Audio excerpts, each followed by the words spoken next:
बिस्मिल्लाहिर्रहमानिर्रहीम। ख़वातीन हज़रात, आपकी खिदमत में सलाम बज़र बरलास से एक नए व्लॉग के साथ हाजिर है। पाकिस्तानी कौम पाकिस्तानी फ़ौज के साथ खड़ी रही इस सारी सूरत हाल में, मगर हमें ये देखना है कि पाकिस्तान पे आपको पता है एक्स पे पाबंदी थी।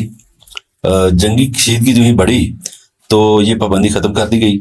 इंडिया में ये पाबंदी लगा दी गई और इंडिया में पाकिस्तान का सारा सोशल मीडिया भी ब्लॉक कर दिया गया और इंडिया ने पाकिस्तानी चैनल्स को भी ब्लॉक किया और इंडिया ने ये भी किया कि इंटरनेशनल मीडिया को भी बैन किया। क्यों किया? अब आप देखिए कि वो सच का तुम्हें सामना नहीं कर सकते इंडियन।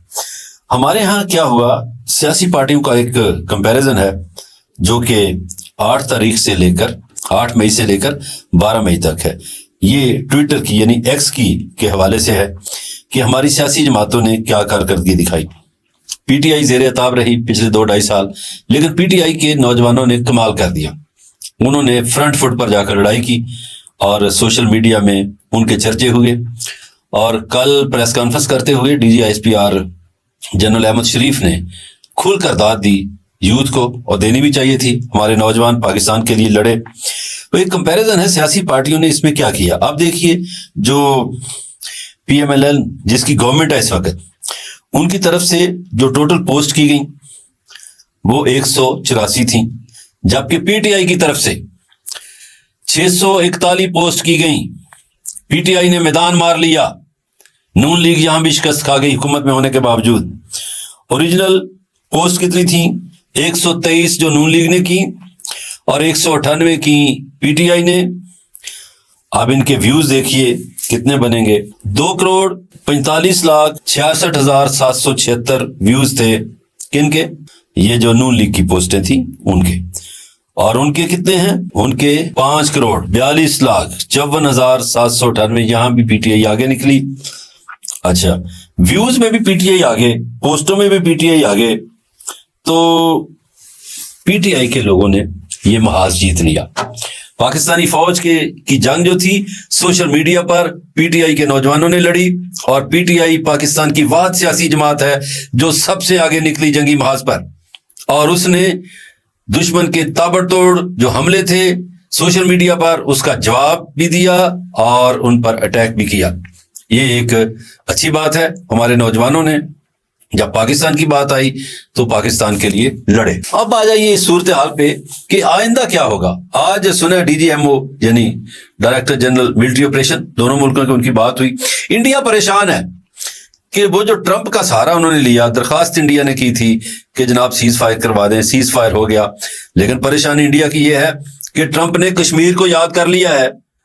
इंडिया तो कश्मीर को भूल चुका था। अब सारी दुनिया कह रही है कि पाकिस्तान जो है वो नंबर 1 है, फजाओं का बादशाह है। बहुत से बैरूनी अखबारात कह रहे हैं, बैरूनी मीडिया कह रहा है, तो पाकिस्तानियों को शाबाश।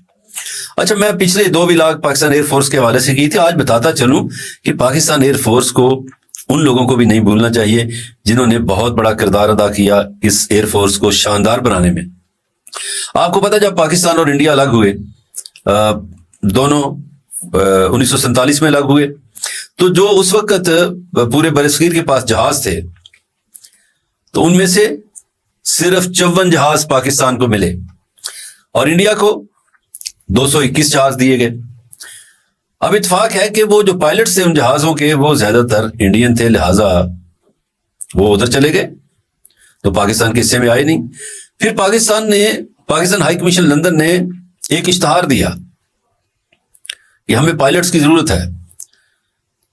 तो एक पॉलिश पायलट जो लंदन में रहता था, व्लादिस्लाव तोरोविच, 30 पायलट्स और टेक्नीशियन लेकर आ गया। पाकिस्तान की उस वक्त की एयरफोर्स को हम कहते थे royal air force, Pakistan royal air force. उन्होंने काम शुरू किया, ट्रेनिंग शुरू की पायलट्स की, और तकनीकी बुनियादों पर भी काम शुरू किया। मिस्टर तोरोविच ने 1965 में बड़ा किरदार अदा उस वक्त किया कि जब अमेरिकियों ने हमें जहाजों के फाजल पुर्जे देने से इनकार कर दिया, तो उन्होंने फिर लोकल मार्केट से अरेंज किए पुर्जे। इस बंदे का बड़ा किरदार है पाकिस्तानी फजाइया को बनाने में, पाकिस्तान एयरफोर्स को। उसे हमें याद रखना चाहिए। फिर ये स्पार्को में चला गया, वहां भी काम करता रहा, पाकिस्तानी होकर रह गया, पाकिस्तानी शरीयत हासिल कर ली। फिर 1980 में इनका एक रोड एक्सीडेंट में डेथ हो गई। अब भी सुना इनका एक साहबजादा स्पार्को में काम कर रहा है। खैर, air marshal retired Asghar Khan मरहूम, उनका जिक्र भी जरूर करना चाहिए। उन्होंने हमारी पाकिस्तान एयरफोर्स को मजबूत बुनियादों पर खड़ा करने में बड़ा किरदार अदा किया। एयर मार्शल रिटायर्ड नूर खान मरहूम, नूर खान ने भी बड़ा किरदार अदा किया। और हमें उनको भी नहीं भूलना चाहिए, सीसल चौधरी को और MM आलम को, जिन्होंने 65 में ऐसे कारनामे अंजाम दिए, ऐसे करतब दिखाए कि उस वक्त भी फजा में हमारे शहीनों के चर्चे थे, हमारे शहीनों के नाम थे। और अब भी साबित किया ये औरंगजेब अहमद ने और कामरान मसीह ने और दूसरे लोगों ने। अब हमारी एयरफोर्स ने साबित किया। भारतीय जनरल शंकर कह रहा है कि चीनियों की चीजों को चीन वालों से ज्यादा बेहतर अंदाज में पाकिस्तानियों ने इस्तेमाल किया, बड़ी महारत से। पाकिस्तानी फजाइया में जितने पायलट्स हैं उनकी महारत का चर्चा हो चुका है, पूरी दुनिया में तारीफें हो रही हैं उनकी, और इंडियन भी उनकी तारीफें करने पर मजबूर हैं। अब आ जाइए कि इंडिया क्या करेगा। ख्याल है कि जंग अभी खत्म नहीं हुई, इंडिया सहन से नहीं बैठेगा।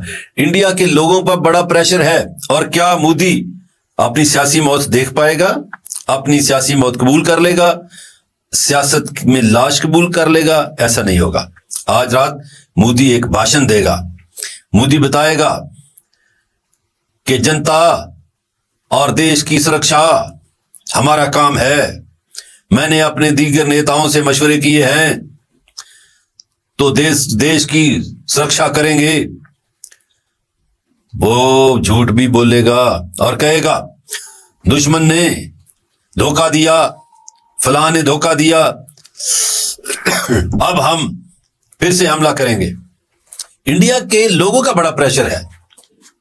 इंडिया के लोगों का प्रेशर है कि उन्हें दिखाया तो बहुत कुछ गया था, उनके मीडिया ने बहुत झूठ बोला था। उन्हें दिखाया गया था कि लाहौर फतह कर लिया गया, कराची फतह कर लिया गया, इस्लामाबाद फतह कर लिया गया, तो भाई पूरा पाकिस्तान ही फतह कर लिया गया। आप जब नहा धो के निकले, ओहो, वो जो मेकअप था उतर गया, असली रूप सामने आ गया।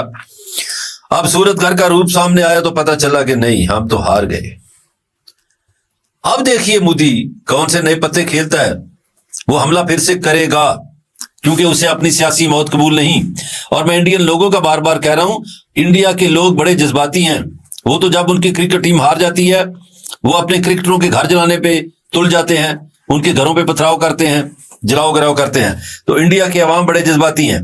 लेकिन दूसरी तरफ देखिए हमारे यहां भी हमारे जवान शहीद होते हैं मुल्क के लिए, लेकिन हमारे यहां जब शहीद की मैयत आती है तो उसके वर्सा अल्लाह ताला का शुक्र अदा करते हैं कि हमारे बेटे को, हमारे भाई को राह हक में शहादत नसीब हुई, वो मुल्क को कौम के लिए शहीद हुआ।